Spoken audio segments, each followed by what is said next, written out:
I take back every bad word I ever said about the Don West heel turn. The heel Don West is awesome.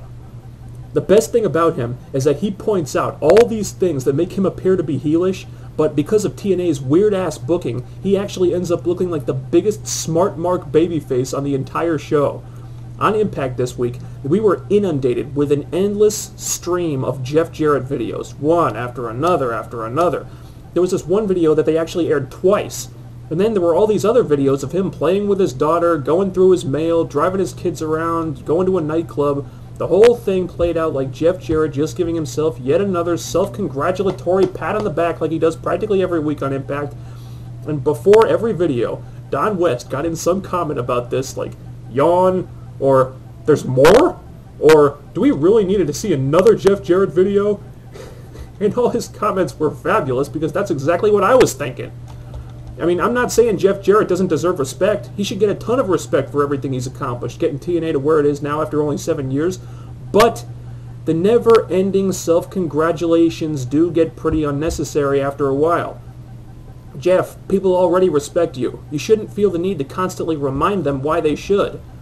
And Don West pointing out all this stuff was absolutely beautiful. I wanted to high-five that guy like 10 different times this week. And it didn't stop at the Jeff Jarrett stuff either. Okay, you may not have noticed this, but during the intergender match of Awesome Kong versus Kip James, Don West said that Spike TV waived the no man-on-woman violence rule for this match because Awesome Kong was so out of control lately.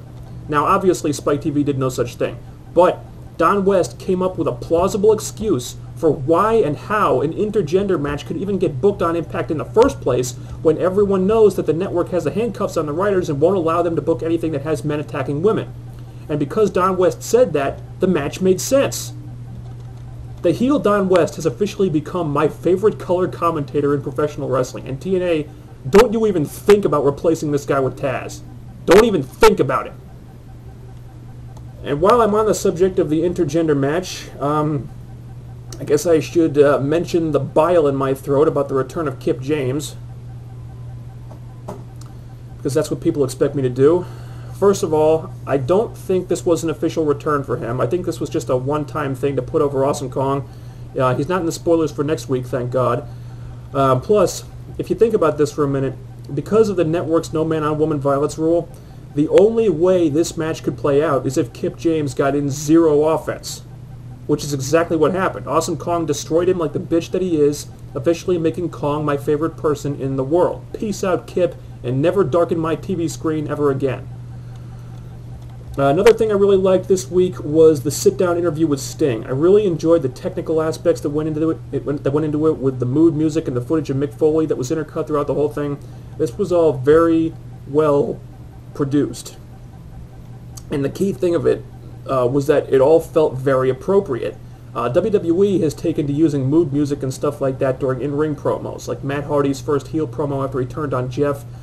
And the problem is that this makes no sense to do that with in-ring promos because they're presenting something as if it's taking place live. But the music and the intercut shots of the photos of Matt and Jeff as kids and stuff makes the whole thing look like the most post-produced thing in the world. So the whole thing comes off looking really fake.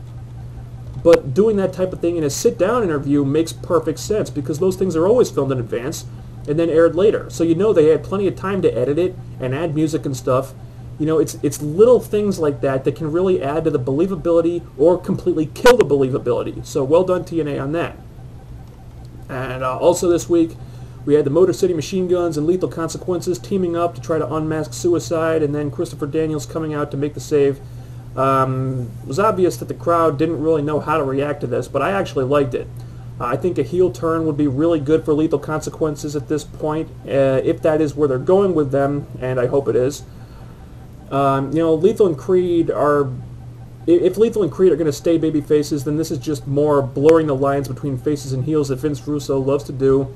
And I'm not saying that you should never do that. I think it's good to have a certain number of tweener characters on the roster, but a lot of the time it's just overdone. You know, Lethal Consequences have not gotten over as baby faces, and stuff like this is not going to help. So I say just turn them heel and see what happens. You know, I know TNA is kind of overloaded with heel tag teams right now, but Beer Money are about due for a face turn anyway, so what the hell. What else? In case you missed it, Sarah Stock has finally debuted. Yay. She showed up in one of the Spanish language videos on TNA's YouTube page a couple days ago. She did an interview with Hector Guerrero, and they showed footage of her first photo shoot with the company, and even a couple clips of her explosion matches with Kong and Taylor. I'm not sure if those matches are going to end up on the YouTube page anymore. I thought they would, but now I don't know. But if they're doing this with her, then it's got to mean that she's going to show up on TV pretty soon. And thank God for that, because I think the Knockouts division really needs some fresh faces at this point, because the women's roster is looking pretty thin right now.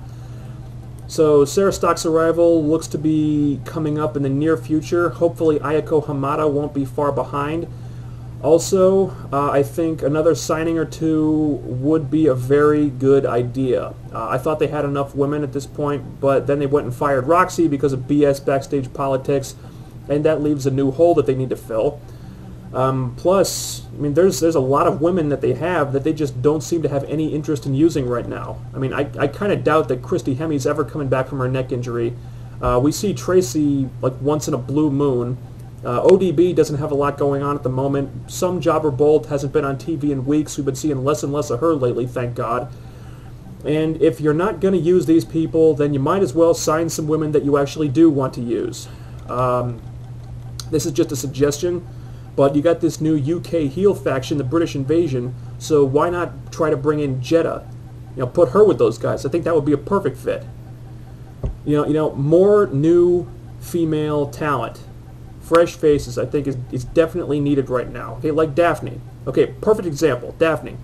I was really dreading this thing with Taylor, going to meet her, you know, secret admirer.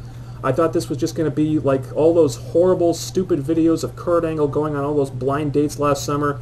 But then Daphne showed up to save the day. This segment could very well have been god-awful, but Daphne made it great because she's just so damn good at playing this character. You cannot go wrong with Daphne's batshit crazy psycho gimmick. Her with that gimmick equals great television, and it always has. And the best part was that her turning on Taylor made perfect sense. Daphne was pissed because Taylor didn't help her when the beautiful people cut her hair off. I thought the writers had forgotten about that.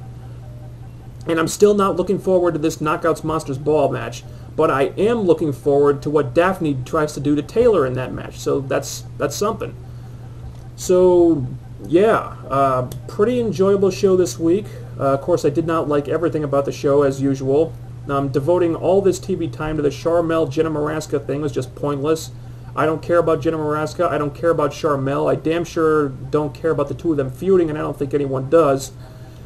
They're giving away stretcher matches and I Quit matches for free, which makes me a lot less eager to pay to see them on the pay-per-view next week. Also, Kevin Nash beating No Limit in a handicap match. Are you kidding me? Who in the world thought that was a good idea? And what just bugs the living hell out of me about this is that you make a huge deal out of building up your tag team division. You have 3D point out how you have the best tag team division in the business and crap all over the WWE tag teams, and then you take one of your better tag teams, No Limit, and make them look like crap by having them get squashed by a 50-year-old big lazy Kevin Nash. And Big Lazy is right. I mean, when he cut that promo after the match, he wasn't even out of breath. And it's just stupid. I mean, TNA, this is what you use local jobbers for. No one's going to take No Limit seriously after they get squashed 2-on-1 by a 50-year-old man who can barely walk. By that same token, no one is going to take Samoa Joe seriously if he does not absolutely decimate Kevin Nash at Sacrifice. Also, there's way too many video packages, the matches are too damn short, and I am sick to death of Jarrett, Foley, and the Main Event Mafia completely dominating 90% of the TV show every week. I mean, where are all the young guys? Where are they? AJ Styles and Samoa Joe have practically vanished. Between the two of them, they get maybe 3 minutes of screen time a week, if that. It's ridiculous. It's ridiculous. But I've been over that many times. Sacrifice is looking like a really interesting pay-per-view. I've enjoyed the build-up so far. Looking forward to the go-home show next week. Talk to you then.